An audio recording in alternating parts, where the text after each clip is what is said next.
Hey guys, how you doing? My name is Jespar, and this is my very first Minecraft video. I've never done anything like this before, but it looks like fun. A lot of people online are doing it, so I thought I would try it. I like making adventure maps. I've been making a bunch of them, just don't ever show anyone. Maybe one or two people have ever seen my adventure maps. So I thought I would start putting them in a video to see what you guys thought. Maybe give me some ideas to make it a little more complicated, or give me some, input. Maybe it's too complicated or not complicated enough. I just, just want your opinion. So feel free to let me know. So here is the first part of my adventure map. I'm hoping to add like maybe 12 to 15 different sections. This is only the first section of my adventure map. I like really long adventure maps. It reminds me of old school World of Warcraft, 40-man raids, AQ40, I guess the later on stuff like Karazhan. I know it's 10-man, but how difficult those were, but it was still fun. And yeah. So when you get in this room, the whole point is you are trying to deactivate it to get the nether star from the room. To activate the room, you step on this pressure plate, and it will also spawn an emerald right here. Well, it won't spawn, it'll drop from the ceiling. You have to get 23 emeralds and deposit it into this dropper, or this hopper, to turn off to deactivate the chamber. Now, as easy as that sounds, there's also other things that happen while you're in this room. As soon as you activate it, timers will start going off. And I have 4 timers in this room. What happens with the timer is a zombie will spawn up there, and he'll slowly fall through this area, and he will land on that button. And when he hits that button, this entire room fills with lava, which makes it impossible for you to continue pressing that button to get emeralds. So you have to deal with the timers before it gets worse. All the while fighting a bunch of enemies in this room.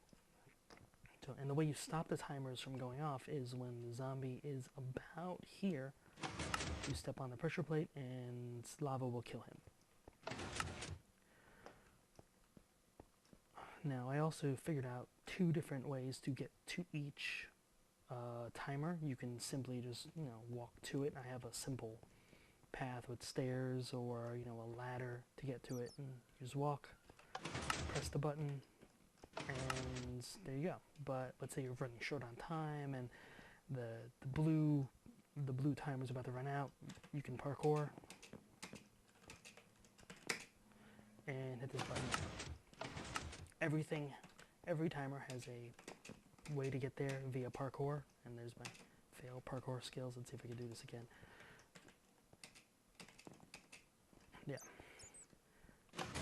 You just have to keep track of what's going on where and what's not. Also, when you're up here, I didn't want to penalize you for jumping down as a shortcut, so as long as you dash and jump. If you don't dash and jump, you'll hit the floor and that'll hurt.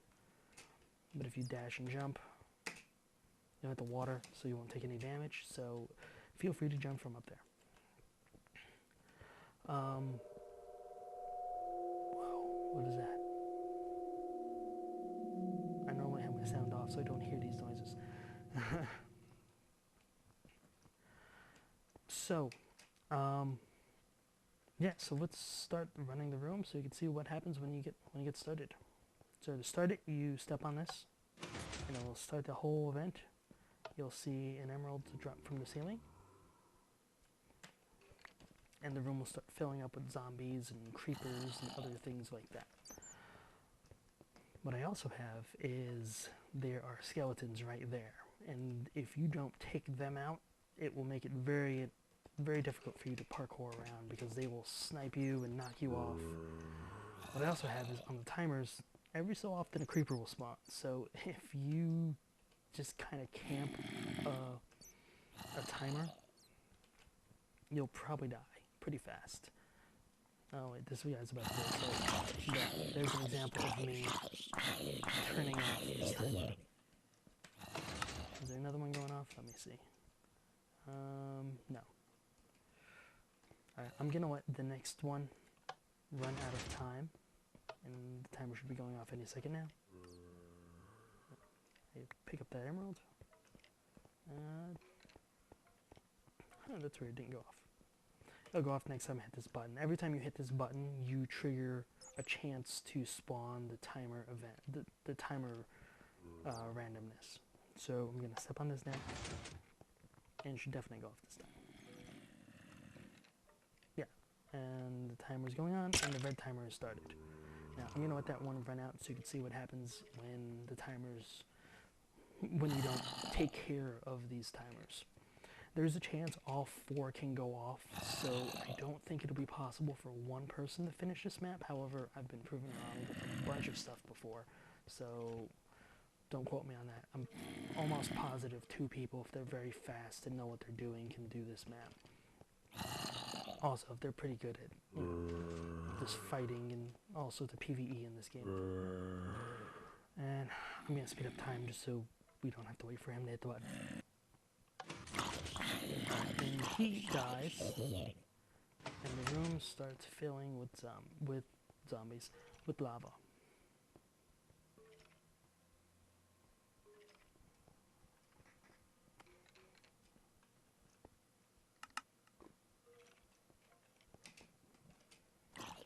And timers have started. So while this lava is going around, you need to make sure that you don't forget other timers, because it will make the situation even worse.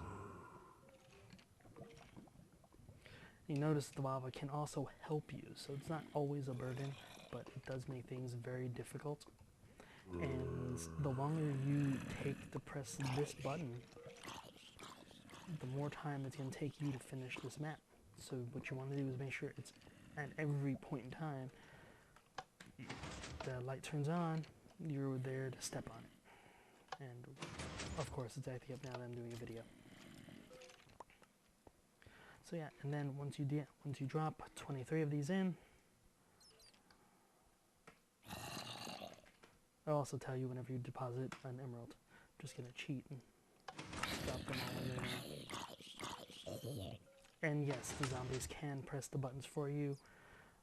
I don't know how. Well, it might be a little difficult when you are in adventure modes. They might pay more attention to you than just randomly wander around like they are right now. So let me deposit a bunch of these things in here. And whoa! And there. See, I have turned off the chamber. The door is opened. And you can now leave. And when you go down here, you'll notice that this chest now can be looted. And there's your nether star. That's how you finish this map. Now at any point in time, you can also hit this button and reset the entire event. And this will, of course, get blocked off again, so you can't loot it afterwards.